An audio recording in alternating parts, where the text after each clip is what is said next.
Assalamualaikum warahmatullahi wabarakatuh.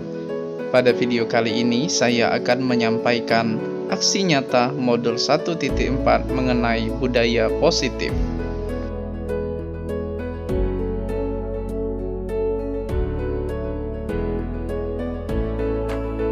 Sebelumnya perkenalkan, nama saya Dodi Tarmizi, calon guru penggerak angkatan 9 dari Kabupaten Bangka Tengah. Kemudian pengajar praktik saya Bapak Yanto SPD dan fasilitator Bapak Jemai SPD SD.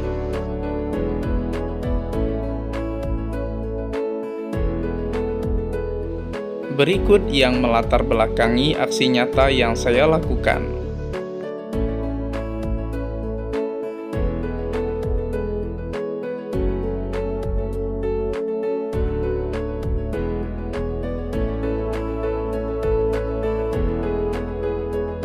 Adapun tujuan dari aksi nyata ini yaitu mewujudkan budaya positif sekolah yang mendukung suasana belajar yang aman, nyaman, dan menyenangkan, kemudian mewujudkan siswa yang memiliki karakter positif sesuai profil pelajar Pancasila. Yang menjadi tolak ukur dari aksi nyata ini pertama, terbentuknya kesepakatan dan keyakinan kelas. Kemudian siswa menerapkan keyakinan kelas yang dengan secara konsisten dan menguatnya karakter positif dalam diri siswa. Aksi nyata ini saya lakukan melalui beberapa tahapan. Pertama, perencanaan, kemudian persiapan, pelaksanaan, evaluasi, dan refleksi.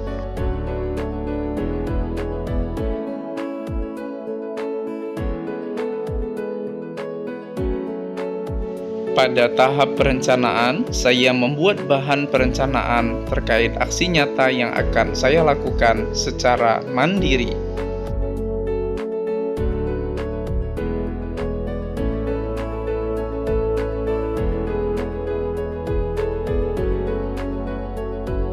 Selanjutnya, pada tahap persiapan, saya melakukan konsultasi dengan kepala sekolah dan juga rekan sejawat terkait dengan gagasan aksi nyata yang akan saya lakukan di sekolah.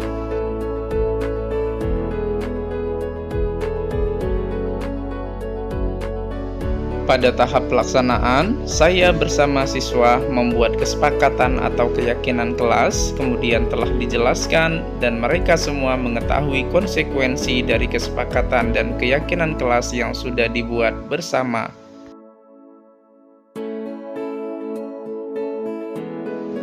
Masih pada tahap pelaksanaan, saya melakukan sosialisasi terkait budaya positif di sekolah kepada para siswa dan juga rekan sejawat.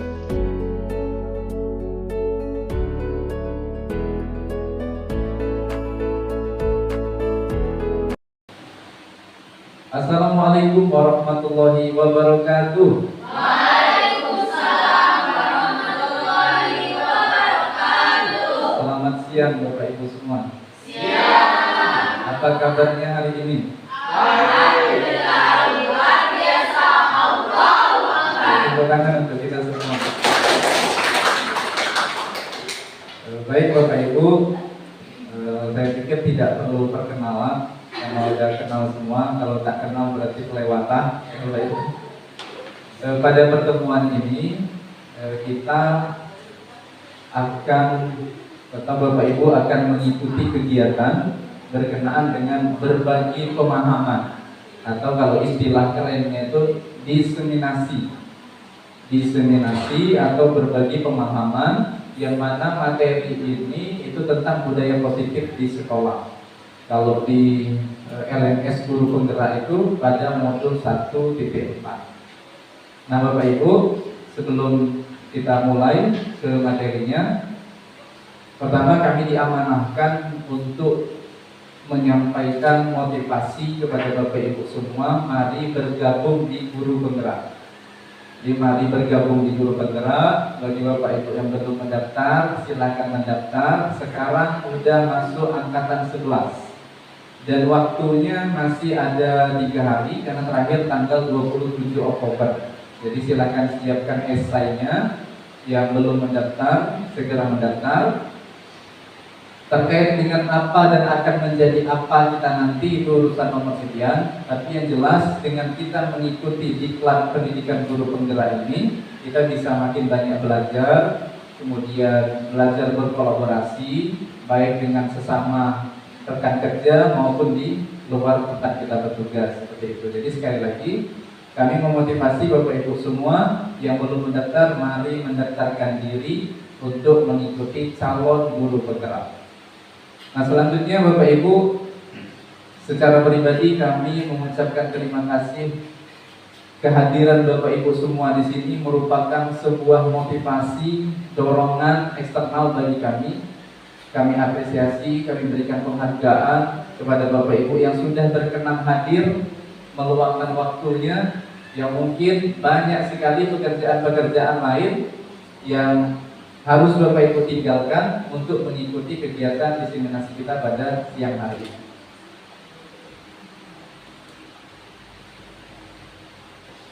Oke, saya ada pantun pembuka. Ya, bilang cakep ini ya. Baru-baru lah kawan.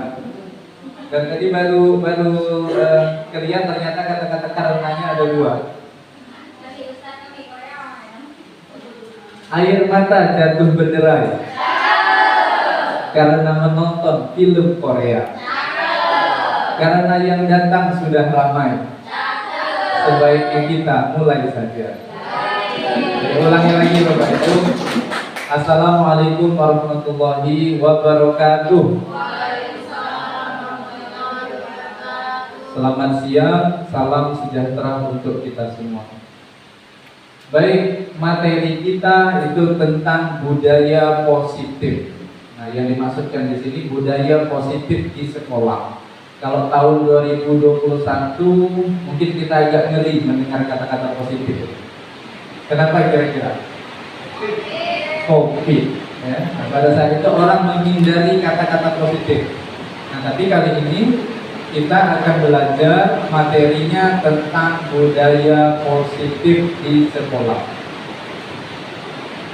Apa budaya positif itu? Sesuai yang ada di slide ini, budaya positif di sekolah yaitu nilai-nilai dan kebiasaan di sekolah yang berpihak pada peserta didik agar mereka dapat berkembang menjadi pribadi yang kritis, penuh hormat dan bertanggung jawab. Nah, itu definisinya. Jadi nilai-nilai nanti akan berkenaan dengan nilai-nilai, dan nilai-nilai kebiasaan itu bersifat universal. Nanti pada materi-materi berikutnya akan berkenaan dengan hal ini. Nah, ada 5 hal yang akan kita bahas Bapak Ibu, yang padahal 5 hal ini sebenarnya kami bahas selama 1 minggu. Nah, tapi kita akan bahas 1 jam. Ya, bahas 1 jam, diringkas, diambil poin-poinnya tentang 5 hal. Nah, pertama nanti kita akan membahas masalah disiplin positif. Nah, ini juga berat Bapak Ibu. Kami akan menyampaikan tentang disiplin kepada Bapak Ibu semua. Padahal kami sangat sadar diri bahwa diri kami sendiri pun masih jauh panggang dari api, masih belum disiplin. Nah, tapi di sini kami ditugaskan untuk menyampaikan disiplin kepada Bapak Ibu, mengajak Bapak Ibu untuk disiplin mulai dari diri sendiri. Lalu kemudian yang kedua, ini tentang kebutuhan dasar manusia yang nanti akan ditujukan kepada peserta didik. Biar kita paham bahwa ternyata peserta didik itu yang melakukan pelanggaran, melakukan kesalahan dan lain sebagainya itu karena mereka punya kebutuhan dasar baginya. Nah, jadi nanti kita petakan apa saja sih kebutuhan dasar manusia, khususnya peserta didik, sehingga dia melanggar peraturan, dia berbuat kesalahan dan lain sebagainya. Yang ketiga tentang 5 posisi kontrol guru. 5 posisi kontrol guru. Jadi nanti ada kita ini sebagai apa, dan lain sebagainya. Yang keempat, keyakinan kelas. Yang tadi saya sampaikan di awal, nanti kita akan membuat peraturan kelas, kemudian kita spesifikasikan menjadi keyakinan kelas, dan semua wali kelas wajib membuat itu. Yang terakhir adalah mengenai segitiga restitusi. Nah, jadi nanti dari kebutuhan dasar kelima posisi kontrol, keyakinan kelas, nanti puncaknya itu bergabung di segitiga distribusi. Nanti Bapak Ibu semua akan saya minta dari praktek yang dilakukan oleh Pak Tri dan Miss Putri, nanti di situ kebutuhan dasar apa yang dibutuhkan oleh Miss Putri sehingga dia melakukan pelanggaran itu. Kemudian Pak Tri itu bertindak pada posisi kontrol yang mana. Kemudian keyakinan kelas apa yang sudah dilanggar oleh Miss Putri nanti dalam prakteknya. Nah, di dalam kemasan segitiga distribusi. Baik Bapak Ibu, biar tidak tegang. Ya, kami punya nyanyian. Ya, jadi liriknya kami rubah sedikit. Yang tulisan merah giliran Bapak Ibu yang membaca sambil bernyanyi. Yang tulisan hitam giliran saya yang membaca sambil bernyanyi. Saya praktikkan dulu. Guru SMP 7 apa kabar? Baik. Siapkah kalian untuk belajar? Siap. Semangat semuanya, dengar dengan seksama. Guru SMP 7 semua hebat. Hebat. Ya Bapak Ibu. Baik. Siapkah memberikan materinya? Siap. Kami siap belajar dengan seksama. Kami fokus, kami bisa dan kami paham. Sekarang berdiri semuanya. Berdiri. Dan sambil tepuk tangan ya Bapak Ibu ya, sambil tepuk tangan.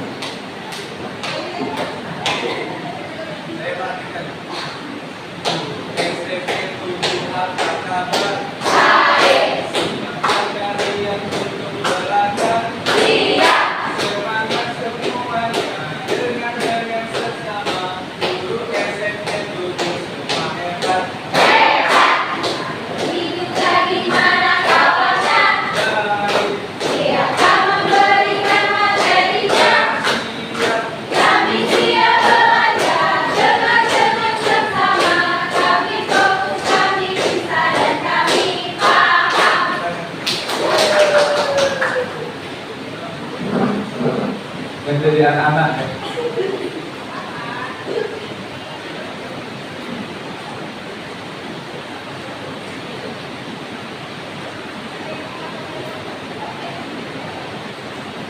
Baik, kita lanjutkan ya.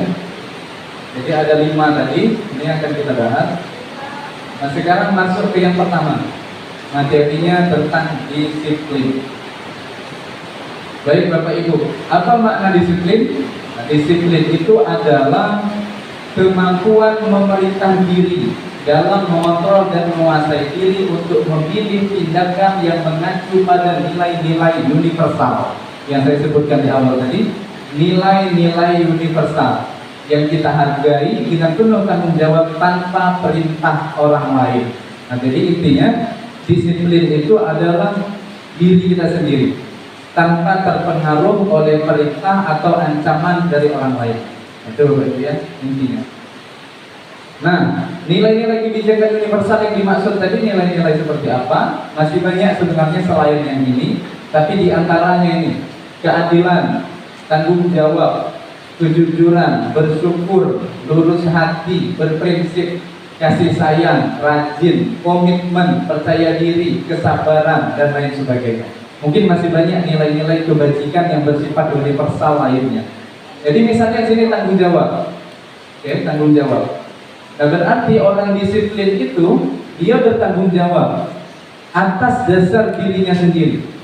Jadi dia tidak terpengaruh karena disuruh orang, karena diancam orang, karena dipuji orang, enggak. Tapi dia memang bertanggung jawab karena keinginan dirinya sendiri. Nah, itulah orang yang disiplin. Jadi disiplinnya itu tanpa paksaan. Jadi kalau ada orang rajin, dia rajin, misal dia tidak pernah datang terlambat dan lain sebagainya, tapi itu masih atas pengaruh orang lain, maka itu belum bisa dikatakan disiplin positif. Disiplin aja, jadi belum termasuk disiplin positif. Baik, nah ini. Jadi kita punya perilaku disiplin itu ada motivasinya. Yang tadi sudah saya sempat singgung. Pertama, motivasi eksternal. Nah, motivasi eksternal ini untuk menghindari ketidaknyamanan atau hukuman apa yang akan terjadi apabila saya tidak melakukannya.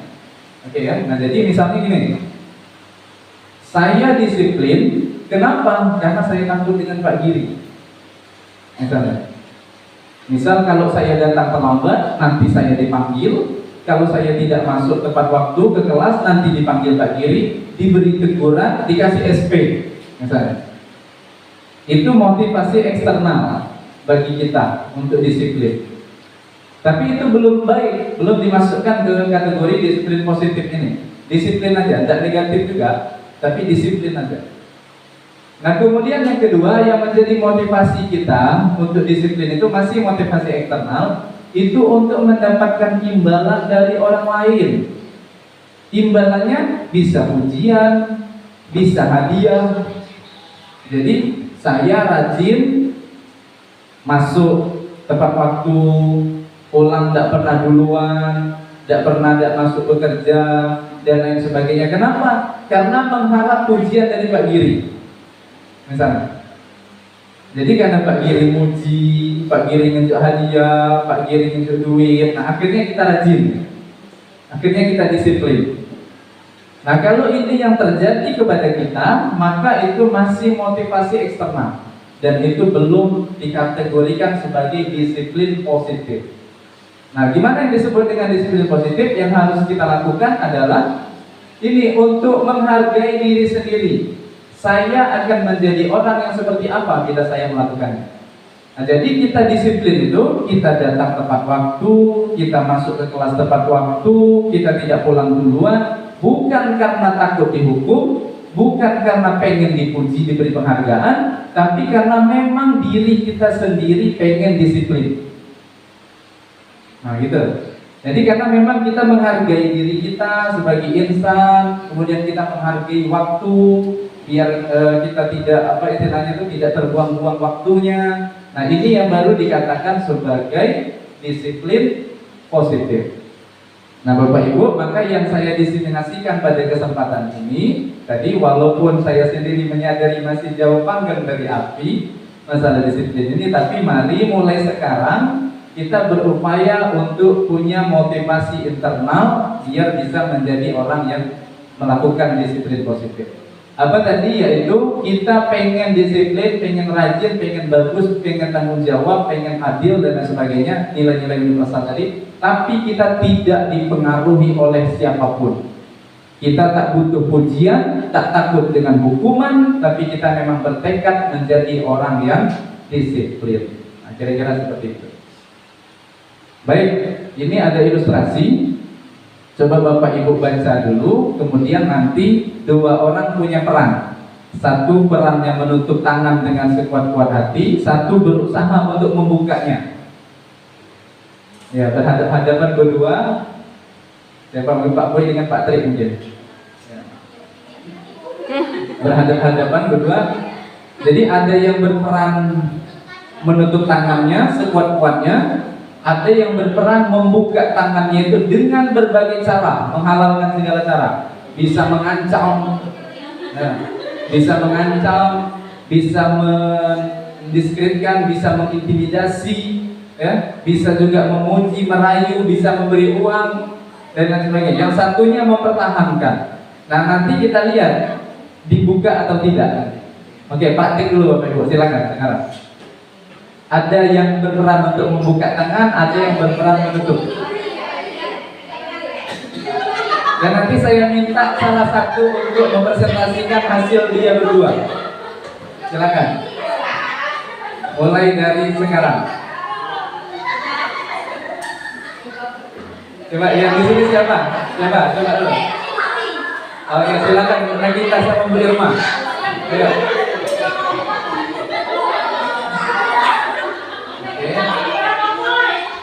Oke. Sudah, Bu Dwi sama Bu Tri. Bu Isrofi sama Bu Dwi. Oke. Ya, saya hitung sampai 5 ya. 1, 2, 3, 4, 5. Oke, sudah ya? Oke. Sekarang saya minta siapa yang mau apa? Mau presentasi Pak? Tadi dibuka atau tidak? Ya. Dibuka.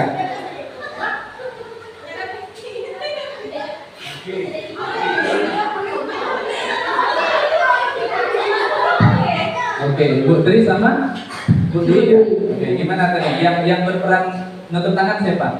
Yang berperan untuk tangan Ibu Dwi, Oke. saya berperan untuk membuka tangan. Oke, tadi gimana? Dibuka Ibu Dwi atau tidak? Pertama-tama tidak, saya berusaha sekuat tenaga, sudah tidak, walaupun sudah makasih ya Pak Don ya, tenaga saya ternyata masih kurang.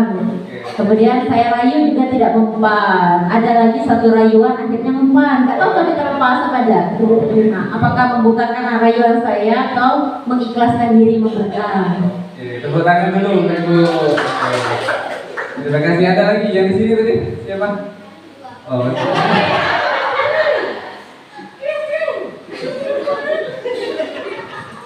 Coba nih ceritakan siapa yang ini siapa yang buka? Saya yang menggenggam. Terus apa yang terjadi? Dia berusaha untuk membuka tangan saya. Tetapi Kemudian saya tidak mendapatkannya. Cuma tertutup di jempol. Jempol. Berhubungan kukunya tajam. Saya merasa kesakitan. oh gitu. Jadi akhirnya terbuka. Akhirnya terbuka Pak. Oke, terima kasih tepuk tangan untuk Ibu Dwi. Oke, Bapak Ibu, nah ini ya. Jadi ada pertanyaannya. Apakah Anda A atau B membuka kepala tangan Anda? Tadi siapa yang membuka? Ini dulu ya. Nah, membuka ya, membuka. Tadi alasannya karena sakit. Berarti diancam, ya? Berarti diancam. Oke.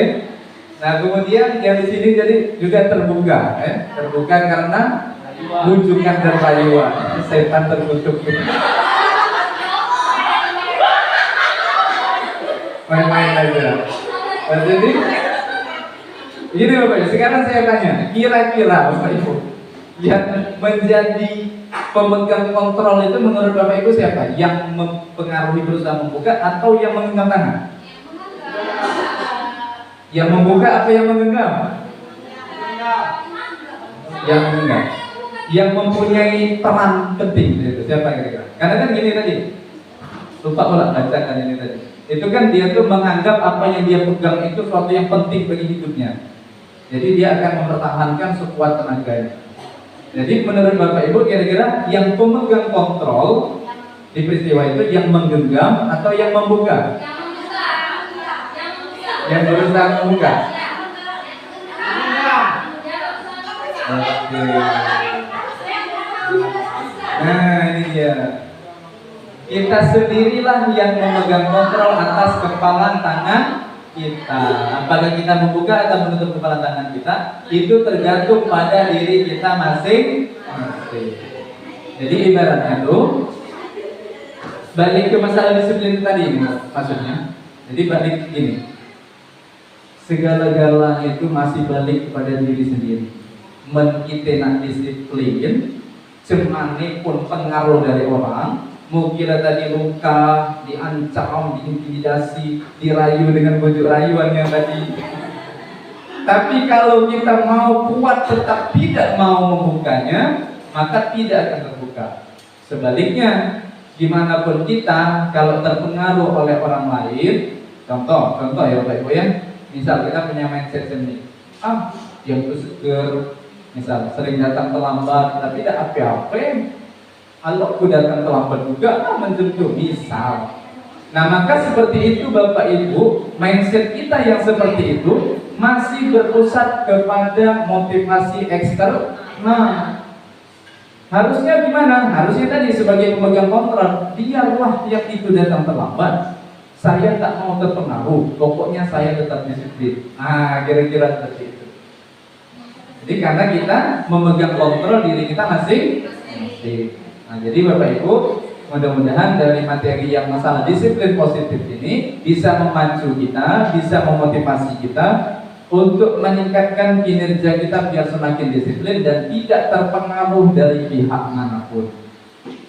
Baik, selanjutnya kedua, masalah kebutuhan dasar manusia. Nah, saya punya satu breaking lagi, tapi bagi yang udah tahu, ya, bagi yang udah tahu, nanti jawab aja, tapi jangan kasih tahu gimana bisa menjawabnya. Ya. Perhatikan ya Bapak Ibu ya, breakingnya, clue-nya, kata kuncinya huruf ketiga. Ya, kata kuncinya huruf ketiga. Perhatikan ya, kata kuncinya huruf ketiga. Fika huruf ketiganya apa? Ulfa huruf ketiganya apa? Sekarang Vina huruf ketiganya apa? Oke, jawabkan benar. Jawabkan benar. Oke ya, bingung kan? Bingung ya? Bingung.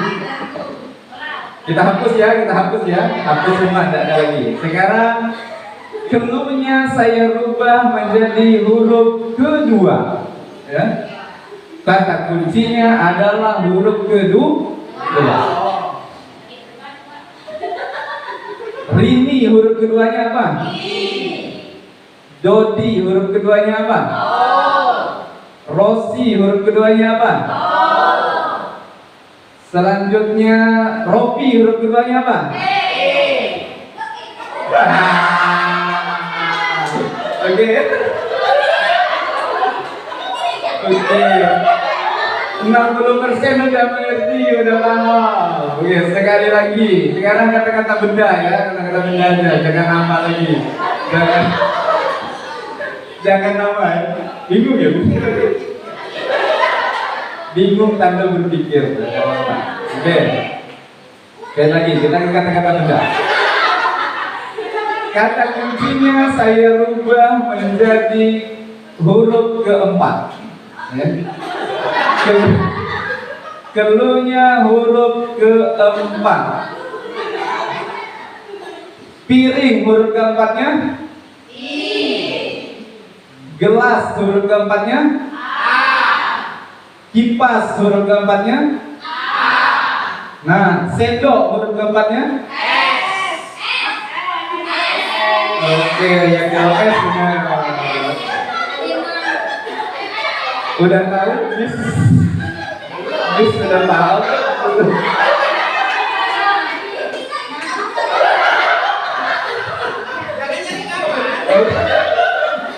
Oke, pertanyaan untuk kita semua. Yang belum tahu tentu pikir aja ya. Baik, kita lanjutkan. Ini materinya tentang kebutuhan dasar manusia. Nah, ini Bapak Ibu kita tujukan kepada peserta didik ya. Jadi bukan untuk kita guru, tapi kebutuhan dasar ini untuk peserta didik. Nah, pertama, rupa-rupanya Bapak Ibu, kenapa siswa itu sering melakukan kesalahan? Mungkin berkelahi, mungkin datang terlambat, mungkin tidur, mungkin dan lain sebagainya. Itu karena mereka itu didasari kebutuhan ini. Pertama, dia itu butuh cinta kasih sayang atau rasa diterima. Untuk siapa ini misalnya? Untuk yang misal keluarganya udah cerai, misal, orang tuanya udah cerai. Sehingga di akhirnya perilakunya seperti itu, rupa-rupanya dia dibutuh cinta dan kasih sayang. Nah, jadi gimana kita selaku seorang guru? Maka kita harus berperan memberikan kasih dan sayang kepadanya. Nah, gitu. Kemudian kebutuhan apa lagi? Kesenangan. Dia itu butuh kesenangan, akhirnya dia melakukan pelanggaran-pelanggaran. Kemudian pengakuan, jadi diakui orang. Misal diakui bahwa dia itu adalah siswa yang hebat di depan kawan-kawannya. Jadi akhirnya sering menyakiti yang lain.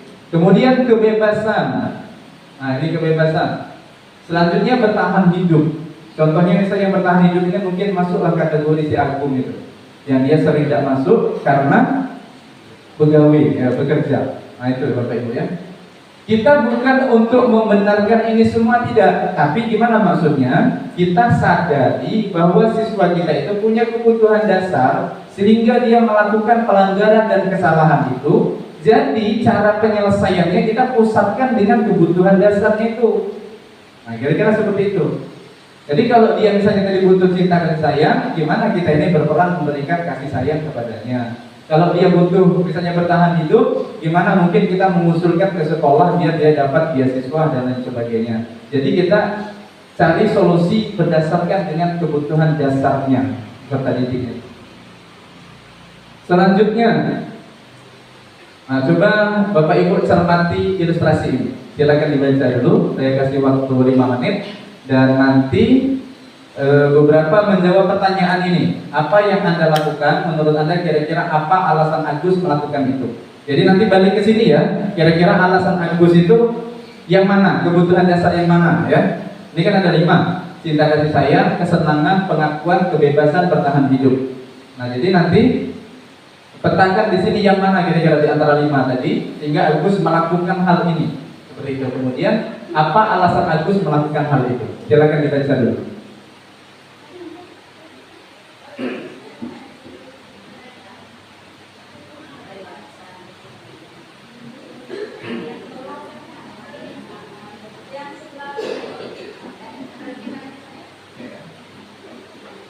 Ini ya, ada 5. Cinta kasih sayang, kesenangan, pengakuan, kebebasan, bertahan hidup.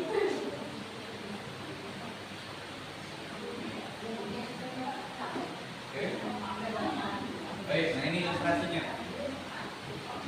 Berarti saya minta 2 orang ya yang menjawab 2 pertanyaan yang di bawah itu.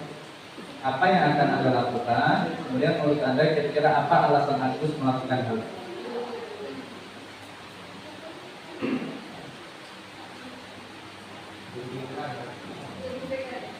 Ya, ini materi ini sebenarnya ya paling pas benar dengan guru BK.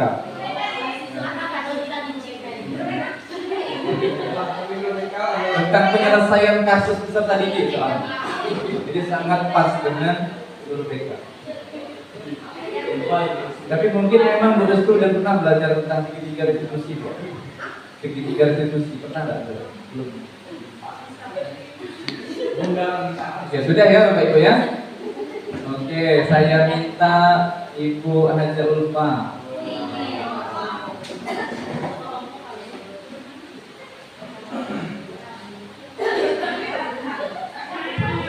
Oke, pertanyaannya dari ilustrasi itu Ibu Ulfa berperan seolah-olah jadi Ibu Ani, berubah namanya sekarang jadi Ibu Ani. Kemudian kalau Ibu Ulfa jadi Ibu Ani, apa yang akan Ibu Ulfa lakukan? Terus kira-kira alasan Agus ini kebutuhan dasar yang mana tadi di antara 5 yang sebelumnya? Silakan.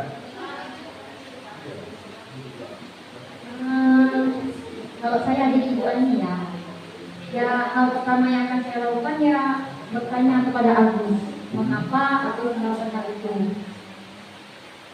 Tanya lah nanti ya.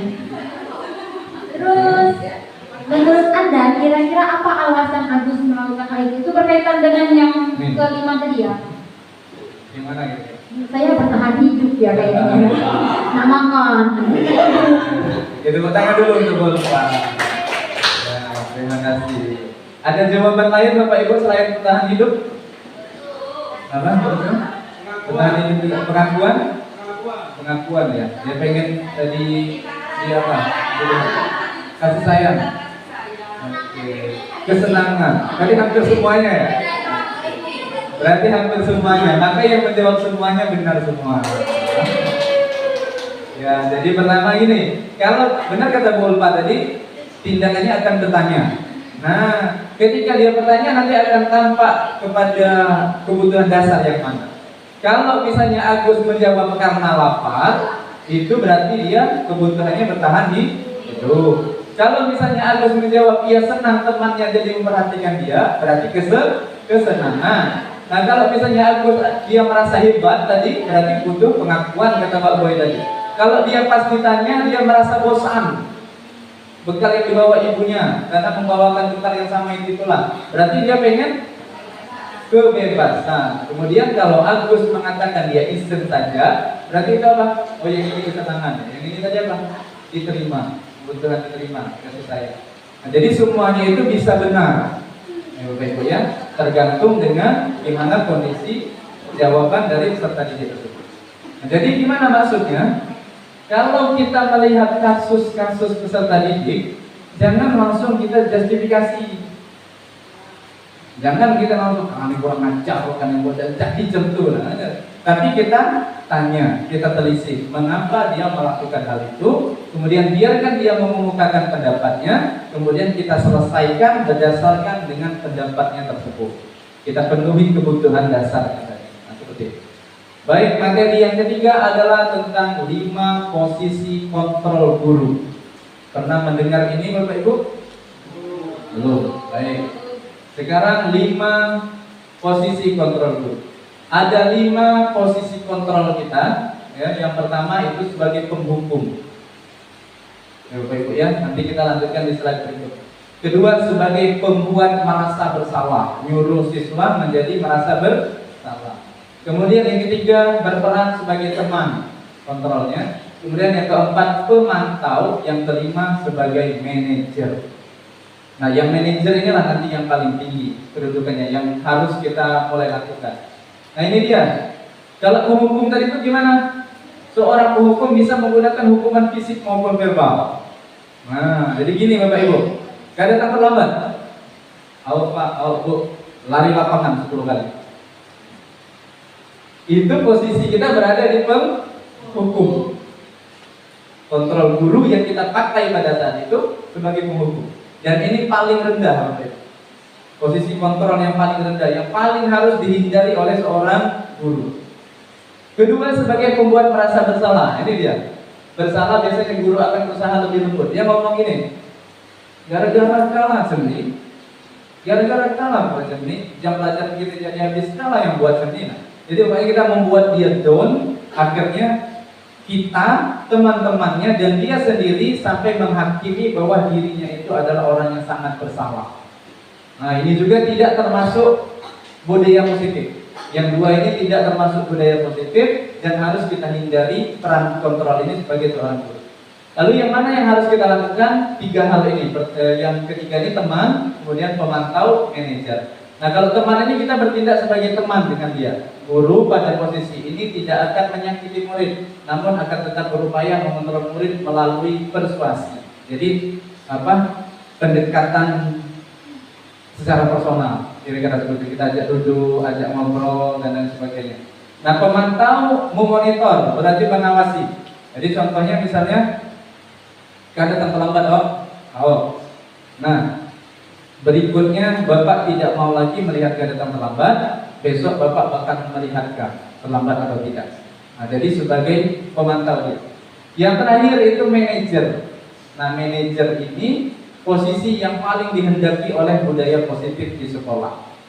Gimana itu? Respon yang menunjukkan tanggung jawab guru dalam posisi terakhir. Manajer adalah posisi mentor, di mana guru berbuat sesuatu bersama murid, mempersilahkan murid mempertanggungjawabkan perilakunya, mendukung murid agar dapat menemukan solusi dari masalahnya sendiri. Jadi kita ajak dia menemukan solusi dari salahnya. Apa sebabnya tadi, kemudian mengapa melakukan itu, terus gimana kira-kira biar kamu tidak melakukan hal yang sama lagi. Nah, ini adalah kontrol tertinggi, yaitu seorang manajer. Jadi kita di sini Bapak Ibu dianjurkan menjadi seorang guru yang berperan atau berposisi kontrol seorang manajer. Baik, ini contoh kalimatnya.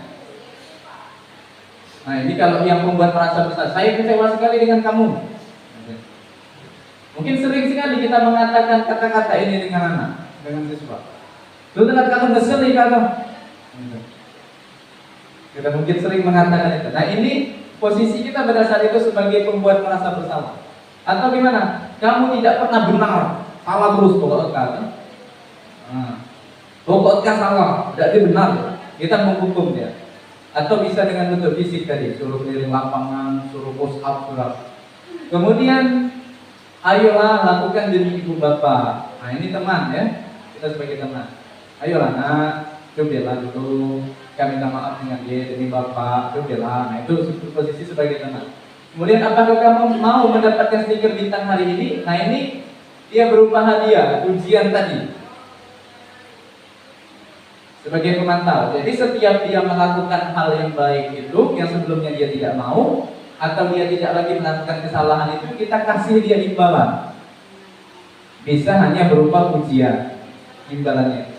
Kemudian yang terakhir ini manajer. Bagaimana kamu bisa menyelesaikan masalah ini? Jadi manajer itu ketika kita menghadapi siswa yang bermasalah, kita mengajak dia untuk mencari solusi. Nah, begitu. Tidak menghukum dia, tidak menjustifikasi dia, tidak membuat dia semakin tertekan merasa sangat bersalah, tapi kita ajak diskusi, kemukakan, lalu kita cari solusi bersama-sama. Nah, itu posisi kontrol yang terbaik. Baik, yang keempat, keyakinan kelas. Ada dua lagi ya Bapak Ibu ya, keyakinan kelas sama segitiga diskusi. Nanti praktek. Nah, keyakinan kelas ini Bapak Ibu adalah keyakinan-keyakinan yang merupakan nilai-nilai kebajikan yang bersifat universal juga.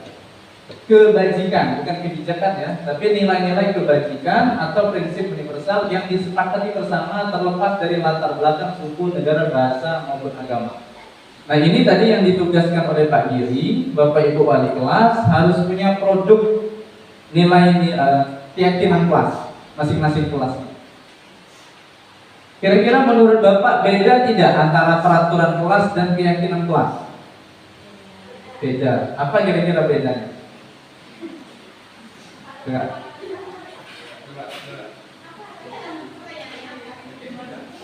Beda tidak antara keyakinan kelas dan peraturan kelas atau tata tertib?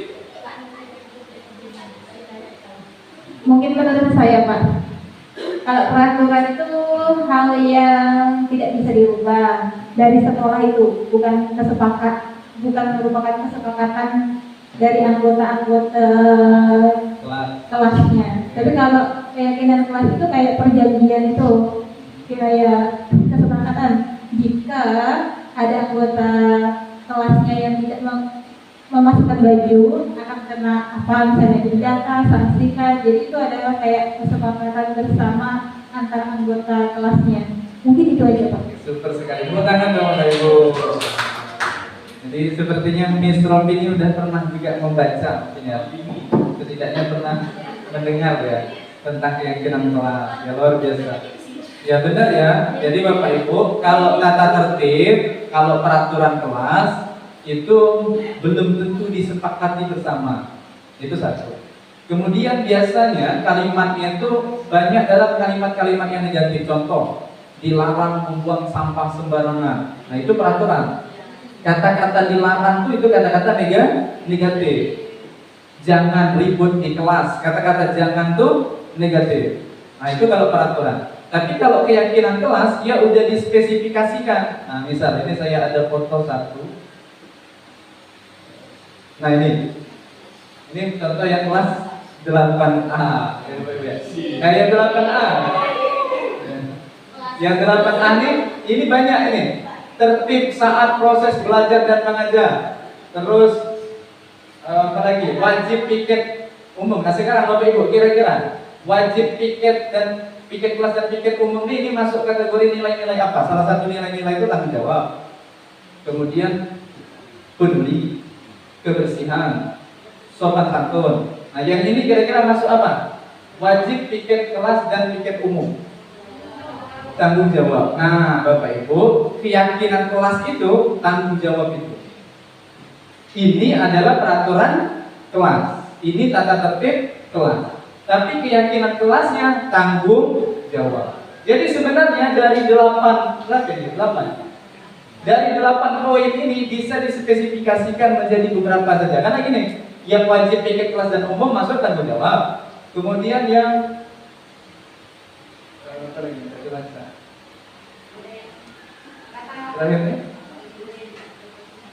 Jadi bisa jadi sama, misalnya disiplin misalnya. Ini menyapa sopan santun, terus ini juga saling tolong menolong. Nah, itu sama, menghargai ininya, nilai-nilai kebajikan. Jadi nilai keyakinan kelas itu nanti dia cuma bentuk nilai-nilai aja. Jadi Bapak Ibu buat keyakinan kelas 8A. Rumuskan dari sini, dari tata tertib ini. Rumuskan. 1. Tanggung jawab. Nah, 2. Disiplin. 3. Menghargai. Tidak usah banyak-banyak, 5 aja jadilah. Nah, ternyata 5 nilai-nilai kebajikan tadi rinciannya ini. Nah, yang ini, yang 8A ini lah ada rinciannya, keyakinan kelasnya belum ada. Nah, jadi nanti yang punya Bu Rini ini petakan menjadi keyakinan kelas. Kira-kira ini masuk pada nilai apa? Apakah disiplin, apakah tanggung jawab, apakah menghargai, apakah kebersihan, dan lain sebagainya. Jadi dipetakan. Jadi mungkin tidak sampai 8 ini jadinya. Ujungnya cuma 3. Jadi keyakinan kelas tidak ada lagi kalimat dilarang ini, jangan ini, dilarang ini, tidak ada. Dia cuma bentuk-bentuk nilai-nilai kebajikan universal saja. Ini tadi ya, terlewat ya. Ini. Nah ini Bapak Ibu contohnya. Ini. Mungkin kalimat kita biasanya gini. Selalu kembalikan buku ke tempatnya, yang di perpus ya. Nah, setelah membaca kembalikan lagi buku ke tempatnya. Itu masuk apa? Tanggung jawab. Nah, jadi yang macam itu tadi, banyak kalimat-kalimat yang macam itu kita satukan, anggap menjadi satu, yaitu tanggung jawab, nilai kebajikannya. Jadi tidak ada lagi kalimat ini. Buat nanti keyakinan perpustakaan, tanggung jawab. Tapi tadi tidak diminta perpustakaan, jadi minta kelas saja. Terus ini misalnya, dilarang mengganggu orang lain. Apa nilai kebajikannya? Menghormati orang lain dan diri sendiri. Ini kemudian hadir di sekolah 15 menit. Apa di sini? Menghormati orang lain, komitmen dan tujuan. Nah, ini atau berkomitmen aja ini. Terus dilarang melakukan kekerasan, keselamatan, menghormati orang lain. Jadi dia tidak ada lagi kata-kata negatif itu, dilarang, jangan dan lain sebagainya. Tidak ada.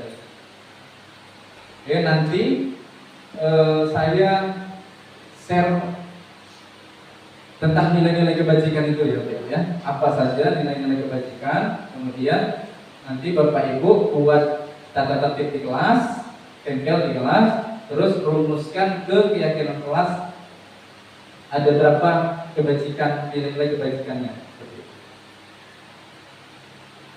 Baik, ini udah yang kelima. Nanti kita bahas sedikit udah itu praktek. Tapi sebelumnya silakan berdiri lagi dulu. Berdiri sini.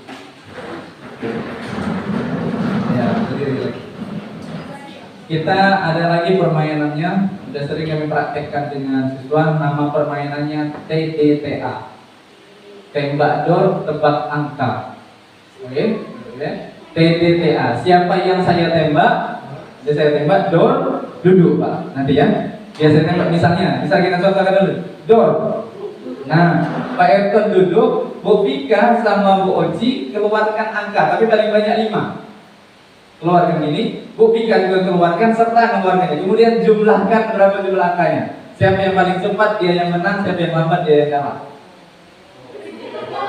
Oh, belum kan? Oke. Nah, berarti kalau kunjur Bu Ulma berarti Bu Irma sama Pak Boy. Kalau kunjur Bu Bina berarti disebutnya sama Pak Boy. Hah? Apa? Di yang berdua misalnya dor, kan duduk yang di tengah, itu yang di samping. Ku keluarkan 5, Miss Putri keluarkan 5, 10. Ya. Siapa sebut jumlah angka duluan dia yang menang. Oke? Oh, siapa? Yang duduk dan terlibat apilah. Jadi siap-siap yang di samping yang ditembak. Jelas Bapak Ibu? Ya. Tidak boleh lebih dari 1 tangan. Ya. Karena kalau lebih dari 1 tangan agak berat, belas-belasan. Yang kami bukan guru matematika ini penting gitu. 1 sampai 5 aja, maksimal 5. Boleh 1, boleh 2, 3, 4, 5. Dan jumlahkan. Ya, jumlahkan ya. Jumlahkan. Jelas Bapak Ibu? Oke, kita mulai. Dor.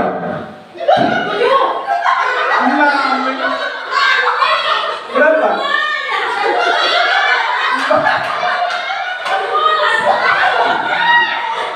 Tapi ini jawab nggak tadi? Nggak jawab. Oh, nggak jawab. Oke, kita akan tunggu Irma. Lagi. Siap-siap ya. Berdiri lagi. Siap-siap.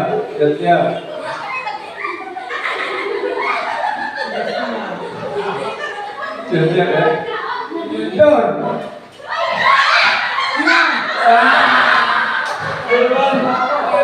Kayaknya bareng ya.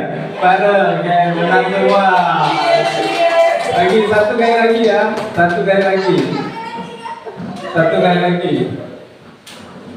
Dor.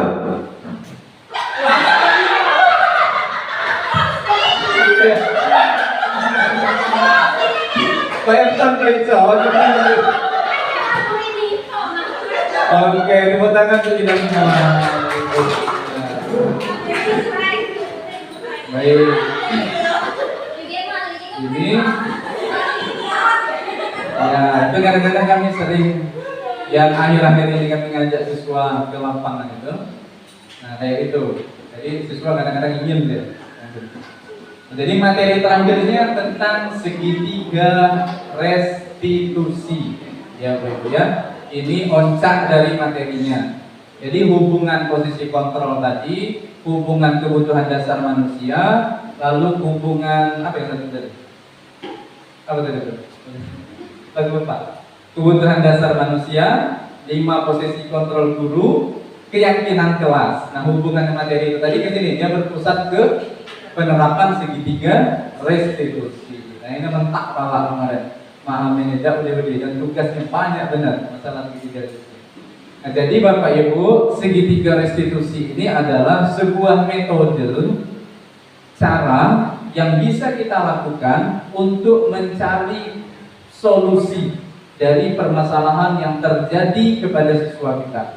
Dan ini bisa tentang berbagai macam permasalahan siswa, bisa semua dilakukan. Nah, segitiga restitusi itu adalah proses menciptakan kondisi bagi murid untuk memperbaiki kesalahan mereka sehingga mereka bisa kembali dengan karakter yang lebih kuat. Jadi bisa jadi masalah solusi dapat dari masalah itu, tapi bisa jadi dia tambah down. Bisa jadi dia dapat solusi, tapi ternyata dia lebih minder dari sebelumnya. Nah, segitiga restitusi justru ketika dia mendapat solusi dari masalahnya, dia menjadi karakter yang lebih kuat lagi dari sebelumnya. Jadi tanpa menjustifikasi dia. Nah, gimana itu? Ini dia punya langkah-langkah. Ada 3. Pertama, menstabilkan identitas. Nah, ini agak banyak kalimatnya, tapi intinya Bapak Ibu seperti ini. Kita tanya siswa, kita suruh dia mengungkapkan masalahnya, kita suruh dia bercerita, terus kita benarkan. Kita benarkan, jadi kita tidak menyalahkan. Nah, misalnya gini kalimatnya. Setiap orang pasti pernah melakukan kesalahan, nah.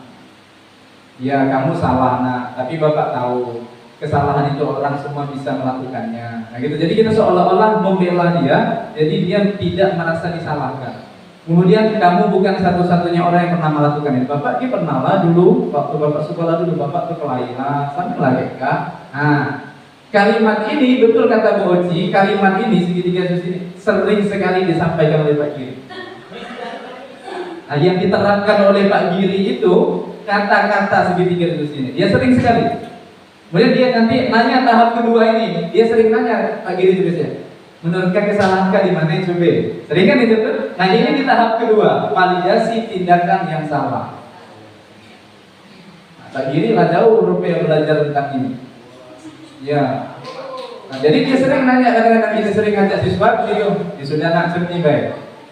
Coba kan salah di mana? Termasuk Pak Boy kemarin ya, dia bertanya waktu Pak Boy ada kasus sama siapa Pak yang Lestari ya, termasuk Pak Boy ditanya oleh Pak Giri. Oke, Lestari sekarang Pak tanya Pak Giri. Kau salahkah di mana? Nah, sudah dia nanya Pak Boy kan, Pak Boy salah di mana? Nah, waktu itu Pak Boy ngomong, salahku Pak, aku ngetok kepala dia. Nah, terus si Lestari ngomong, salahku Pak, aku sendiri nangis marah. Nah, itu pada tahap kedua Bapak Ibu. Itu pada tahap validasi tindakan yang salah. Ya, tahap kedua, validasi tindakan yang salah. Nah, sudah kita tenangkan dia tadi, menstabilkan identitas, kita stabilkan dulu emosinya, udah kita tenangkan dia, kemudian kita tanya kira-kira kesalahannya apa, kira-kira itu salah apa tidak, kemudian kaitkan dengan keyakinan kelas. Nah, jadi kita sudah harus punya keyakinan kelas dulu, Bapak Ibu wali kelas.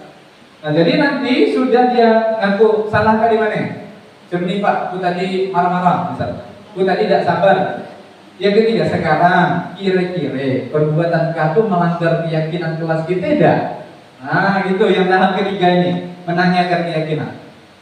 Kira-kira perbuatan kau melanggar tidak keyakinan kelas kita? Melanggar Pak, kata dia kan? Apa yang sudah dilanggar? Tanggung jawab. misalnya, karena dia tidak ikut kelas. Apa yang sudah dilanggar? Menghargai, saya tidak menghargai teman. Apa yang sudah dilanggar? Disiplin, karena saya sudah datang terlambat. Jadi dia merumus ke keyakinan kelas. Karena keyakinan kelas itu udah kita buat, seperti kata Miss Romi tadi, udah disepakati bersama, maka dia pasti akan nurut. Karena keyakinan kelas itu sudah kesepakatan, termasuk dia juga menyepakati itu. Nah, ketika dia udah tahu bahwa dia ternyata melanggar keyakinan kelas di posisi tanggung jawab, nah sekarang kita ajak dia cari solusi. Nah, kira-kira kemana ke depan nih? Nah, betul. Sebenarnya yang kemarin Bapak Ibu yang menjadikan beberapa anak-anak 9B jadi duta itu udah solusi.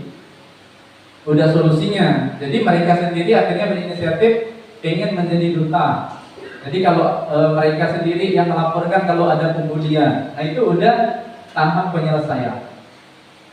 Jadi Bapak Ibu, kami ulang lagi, segitiga restitusi itu adalah sebuah metode yang kita lakukan untuk menyelesaikan permasalahan siswa yang diawali dengan stabilkan dulu dirinya, lalu kemudian kita yakinkan bahwa dia itu salah, tapi atas dirinya sendiri mengakui kesalahan itu. Kemudian yang ketiga, kita kaitkan dengan pelanggaran apa yang sudah ia lakukan dengan keyakinan kelas yang sudah disepakati. Baru kemudian kita ajak cari solusi bersama. Nah, jadi dengan metode ini Bapak Ibu, tidak ada kita menekan mereka. Tidak ada di sini kita ngomong kamu fasik atau sembunyi, menyalahkan tidak ada, menghukum tidak ada di sini, tapi sampai dapat solusi. Nah, itu kira-kira gambaran dari segitiga restitusi. Nah, Bapak Ibu, itu materinya. Nah, selanjutnya puncak dari materi kita akan minta kesediaan beberapa perwakilan guru kita. Ada Pak Trianto sebagai guru yang bertindak sebagai guru, nanti yang akan menerapkan tahapan segitiga restitusi ini. Kemudian Miss Putri sebagai siswa yang melakukan pelanggaran karena sudah berkelahi dengan Ulfa. Nah, si Putri sudah berkelahi dengan Ulfa karena Ulfa sering nyontek dengan Putri. Oke, sekarang silakan kita ambil Ulfa.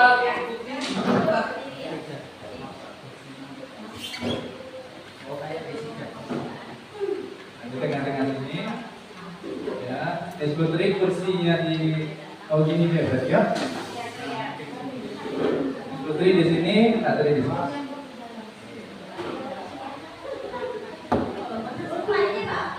Ulfa bisa.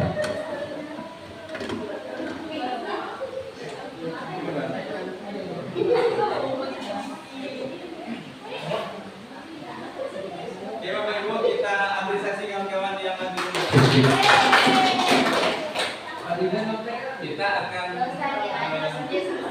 coba praktikkan.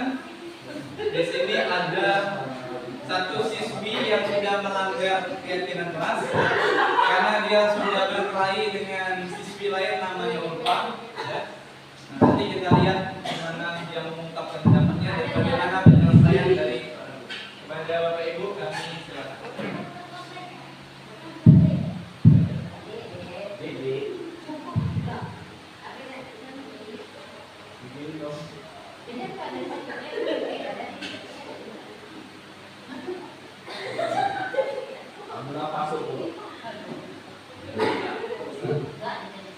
Jadi saya dulu ya, Putri sebagai siswa. Ya. Putri, saya dapat laporan nih dari ketua kelas. Katanya kamu bertengkar ya sama Ulfa, benar nggak? Benar Pak, saya kesal sama Ulfa Pak. Ia selalu menuntut pekerjaan saya, bukan hanya PR saja, tapi juga tugas yang lain Pak. Apalagi ulangan, ia selalu menuntut sama saya Pak. Saya kesal Pak. Oh, jadi seperti itu. Wajar sih kalau kesal ya. Saya pun kalau di posisi Putri mungkin juga kesal kalau contekan Ulfa nyontek ke Putri. Iya Pak. Terus kemarin apa yang kamu lakukan ke Ulfa? Saya marah Pak. Saya laki-laki Ulfa. Kalau tidak bisa mengontrol kemudian kalau menggebrak meja, marah-marah seperti itu, saya yakin kamu ada alasan. Apa alasan?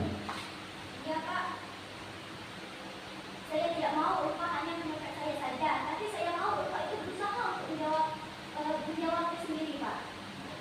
Jadi kamu pengennya Ulfa itu tidak hanya cuman nyontek, tidak hanya cuman mengandalkan pekerjaanmu saja gitu ya.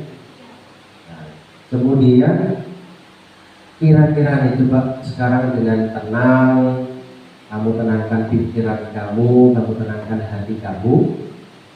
Kira-kira yang kamu lakukan ini sudah melanggar keyakinan kelas kita, masalah apa ya?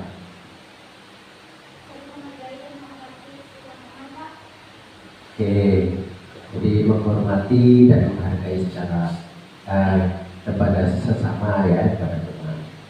Kemudian kira-kira kamu mau nggak menyelesaikan masalah ini? Oke, dengan cara apa kira-kira? Oke, lebih bersabar lagi. Kemudian ketika nanti kamu marah, kamu ini akan bersabar lagi ya. Oke. Terus yang akan kamu lakukan lagi nanti ke depannya akan seperti apa, Bu? Kedepannya saya akan belajar bersama lagi dan memaafkan yang Ulfa atas segala dosa. Dan apabila ada teman yang ingin saya lagi, saya akan melakukannya kepada Bapak ataupun Ibu. Oke, bagus sekali tindakanmu ini.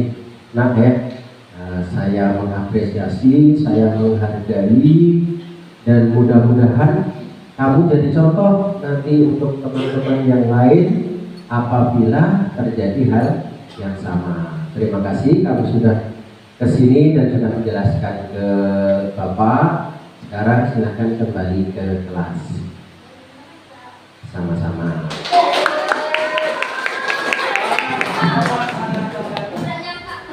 Perannya sangat sempurna.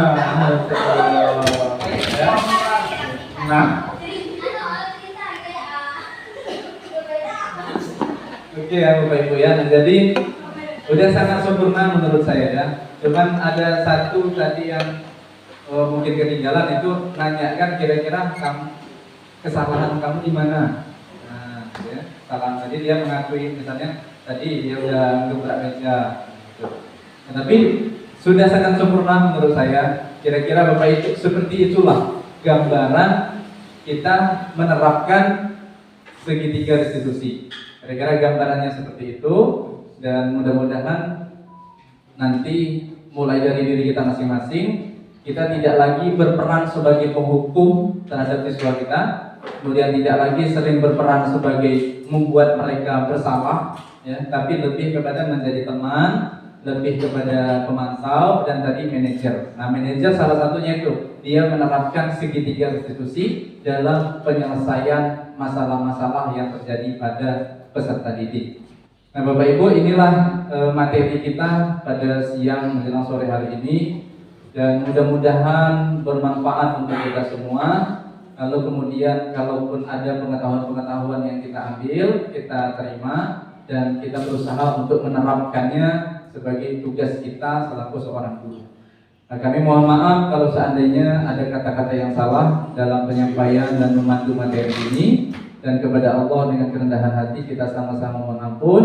Dan saya akhiri dengan billahi taufiq wal hidayah. Wassalamualaikum warahmatullahi wabarakatuh.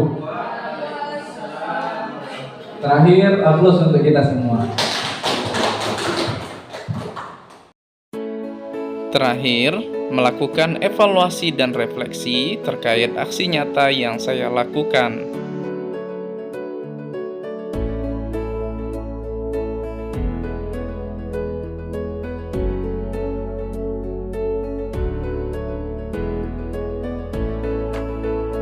Dari aksi nyata ini dapat disimpulkan bahwa budaya positif merupakan sebuah hal yang sangat penting untuk diterapkan di sekolah. Penerapan budaya positif ini tentu memerlukan dukungan dari berbagai pihak, baik kepala sekolah, guru, siswa, dan orang tua.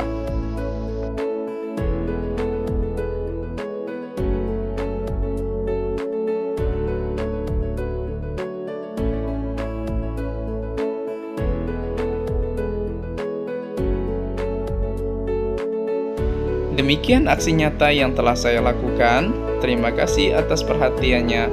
Wassalamualaikum warahmatullahi wabarakatuh. Salam guru penggerak, tergerak, bergerak, menggerakkan.